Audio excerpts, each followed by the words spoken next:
welcome to my channel. I'm Jess. If you love shopping and handbag videos, please subscribe to my channel. I'm almost at 20,000 subscribers. And yeah, you should totally subscribe, guys. I just got news that Jonathan Anderson is leaving Loewe. It has been reported that after his 11 years working there, he is going to go somewhere else. And it's not been said where he's going yet. There has been rumors that he's going to Dior.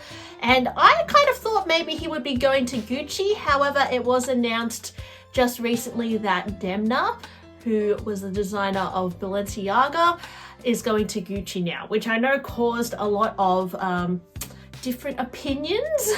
Apparently the Kering shares dropped after that announcement, so I think a lot of people feel like maybe it was not the right move for various reasons. I've talked about it before. The Balenciaga controversy with that ad campaign and everything really turned me off the brand personally, and I know Demna was the designer when that happened, so Demna going to Gucci, I mean, it will, I'm not gonna lie, guys, it's gonna definitely spice things up in the industry. However, I do feel like it could either make or break Gucci, and a lot of Kering's revenues do rely on Gucci, right? But anyway, this video is not about Demna and Gucci. It is about Jonathan Anderson and his years at Loewe. Now, when it comes to handbags, guys, I think one of the main bags you think about when you think of Loewe is definitely the puzzle bag.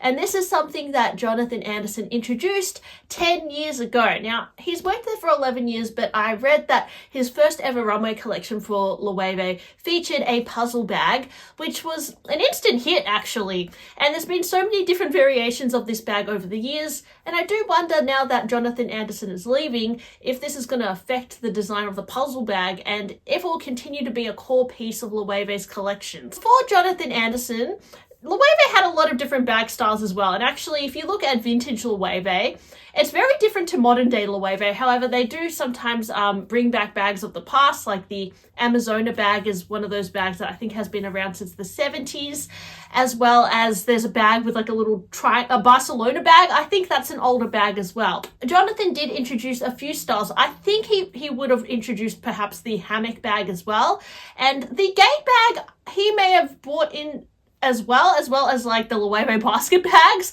and they're all really popular styles for Loewe. I mean, in terms of Jonathan Anderson's runway shows, I would say, like, from my personal observations when I watch his runway shows, there's always something about the outfits that he designs that seems a little bit hard to figure out or a little bit puzzling. Like, he'll take classic silhouettes and then change them in a way that looks a little bit strange compared to usual. For example, in some of his most recent runway shows, I noticed some of the pants had these very long crotches. Like, it was like high-waisted, but then the zip was really long. I was like, what the hell is that? Like, it makes you think, like, it makes you do a double take and you're like, that looks weird. But then when your eye gets used to it, you kind of, I don't know, it kind of starts to become a little bit more easy to understand. And actually, I read a few quotes this morning that I saw on Instagram from Trust's archive, and I wanted to share with you guys some of the quotes that they shared because I thought they were very thoughtful, and they're from Jonathan Anderson. Luxury isn't about price, it's about the emotion an object creates.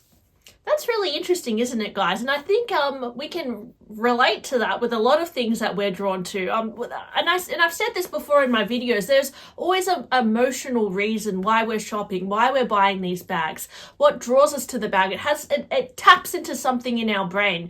And I think that with some of the most recent collections that designers are doing, they do tap into things that perhaps we liked when we were younger or in our childhood, and that makes us kind of want to buy it. I think that's the reason why I also am drawn to like Labubu and that sort of thing, because it makes me feel like perhaps it makes me feel happy, like I'm a little kid again when I buy these things. And sometimes luxury can evoke different emotions in you and entice you to buy these things. Fashion should feel like a cultural experiment, not a product on the shelf.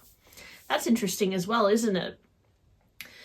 I don't believe in nostalgia. I believe in reinvention. I like that because I think the thing is with nostalgia, sometimes we can dwell on the past and we start to forget the present moment and what's special about now. When we don't appreciate what's special about now, it's hard to move forward as well. And I think it's important to look at the past and understand what's happened, but to be innovative and inventive, as Jonathan Anderson has said, is, I think, definitely very important in fashion. Sometimes the most radical thing you can do is make something beautifully simple. Wow. That is probably something I personally need to learn. But it's true. Sometimes the most complicated things are the most simple, actually. I want my collections to feel like a conversation between the past and the future. Yes, craftsmanship is storytelling. Every stitch, every cut has something to say. That's nice too. And I really find that with Loewe, particularly with their collections probably over 5 years ago, I do feel like the quality was better, to be honest, but I have noticed that the quality of Loewe is still good, but it's been a bit hit and miss. So it'll be interesting to see, as well as time goes by, if Loewe can continue to be as renowned for their quality as they were. Some of the leathers they use are really, really amazing, and I love how they do things like leather marquetry, and a lot of their artistic collaborations are also really detailed, and that's something I really loved about Jonathan Anderson at Loewe as well. He encouraged the brand to collaborate with different artists, similar to what Marc Jacobs did at Louis Vuitton as well, but I like some of my favorite collections. I mean, there was so many over the years, but definitely, like, I loved when he did the William Morris print collection. That was so beautiful. Like, there was this puzzle bag with a little bird and a strawberry, the Strawberry Thief print he used on a puzzle bag. I thought was so cool. I also really liked the Joe Brainard collection.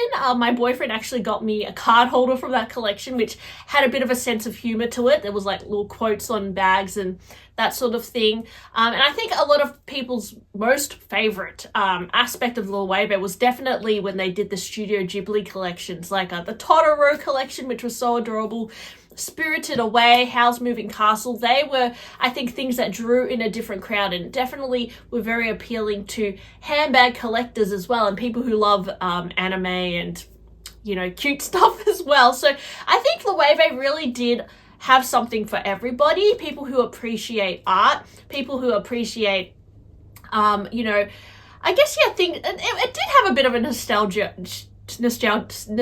effect, I would say, you know, putting characters on these bags and that sort of thing. But the thing I always felt about Loewe, it's extremely underrated, and it was never as appreciated as a brand like Louis Vuitton, especially with their artistic collaborations, because Loewe quality, especially over 5 years ago, was incredible. And you could get these pieces that was so intricate, and and they didn't even hold value on the secondhand market, but I felt like the detail in these bags were just amazing compared to other brands, even Chanel and, as I said, Louis Vuitton. But over the years, Loewe has definitely grown a lot in popularity, and the demand is definitely more there as well. So perhaps that's why I've noticed their quality has changed a little bit too over the years. What I really loved is that to celebrate the 10-year anniversary of the puzzle bag, Jonathan Anderson brought back the puzzle bag with the feet, which was my favorite iteration of the puzzle bag, and he crafted it out of this very luxurious leather. I mean, the price was quite it isn't as expensive as what I initially thought. I thought it was going to be like over $10,000, but this bag is, I think, a little bit over 6,000 Australian dollars. But it looks like an incredibly beautifully made bag. So I love that, like, to round off his time at Loewe with the puzzle bag, he really did the final boss of the puzzle bag, which I feel like is like the best one yet. It has a beautiful slouch, gorgeous detail. And even, like, I guess what he did with the puzzle edge, I wasn't a huge fan of it, but I love how he always tried to reinvent his designs and change things and evolve. He never liked to be stagnant, and I think that's what's important with fashion too, is that you evolve and you change and you move towards something different. And you don't keep, like, churning out the same kind of thing, because it's important to stick to your I guess what you're known for, your classics, but then you also have to evolve and change with the times. And I think, you know, with the puzzle bag, he did do that. He tried out so many different iterations with it, and not to mention all his other designs that went very popular and viral. Like, you know, some of the Loewe jeans were very popular and commercial sellers as well, like the fisherman pants with the huge cuffs. you know, the anagram jean with the knee patch. There's so many things in Loewe that I think drove it into more of a mainstream direction that really drew people to the brand. But what I remember from Loewe a few years ago is definitely they didn't emphasize on the logo as much, and they were just recognizable for their key designs. And that's what I really like about Loewe. They don't just slap a logo on something and call it a day. They really make bags and clothes that look a little bit different to what you'd usually expect, and they are not afraid to do something a little bit more daring. And you see that on the runway shows as well. They don't seem like things necessarily the average person would buy, but that's what's so interesting about them. And that's what I think I'll miss the most about Jonathan Anderson. He wasn't afraid to do something very different and like kind of out of the unknown.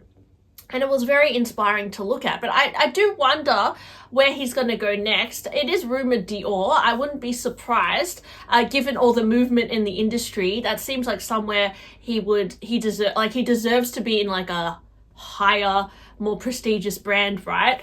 Obviously, he's not going to go to Chanel because Matthew Blazy is there, and he's not going to Gucci because Demna is there. I like the idea that Loewe doesn't need to be a logo to be recognizable.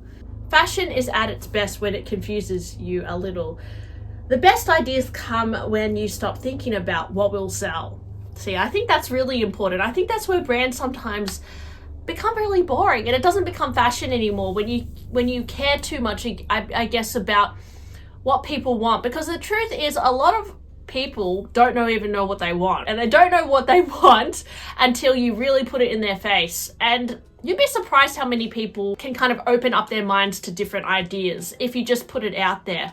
So we shouldn't always be listening to what's popular and what everyone else likes and follow the latest trends, because the truth is, if you follow what your own path and you are the trendsetter, well, actually probably people will be drawn to that and follow you. And I think, you know, for Jonathan Anderson, he did create trends. He did create looks that were very different to other brands, and that's what made him so successful. So I'll be curious to see where he goes next, guys. But let me know, are you upset that Jonathan Anderson is leaving Loewe? I do wonder how it will change the brand, and who is going to follow up such a great act like Jonathan Anderson. He is obviously still is working on his brand JW Anderson as well, so he will continue to work on that. But I do wonder, you know, where the future is for Loewe now. So anyways, thanks for watching my video today, guys. Hope you enjoyed it. Please like and subscribe, and I'll talk to you guys really soon. Bye!